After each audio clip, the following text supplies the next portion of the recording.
Today, I'll show you how to add a CCTV effect in CapCut PC to make your footage look like real surveillance camera footage. Let's get started. First, import your video into the timeline.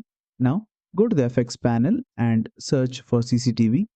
You'll see the effect in the list. Just drag and drop it onto your clip. Instantly, your video will take on that classic security camera look. Now, let's customize it to make it look even more realistic. Open the right side editing panel where you'll find three key sliders.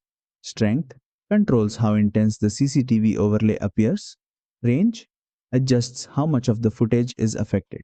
Texture modifies the graininess for a more authentic look. To enhance the effect, select your video clip, go to the Adjustments tab in the right side editing panel, and reduce the saturation slider.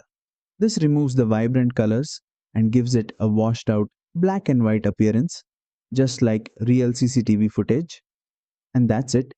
You've successfully added a CCTV effect in CapCut PC. If this tutorial helped, make sure to like and subscribe for more quick CapCut editing tips.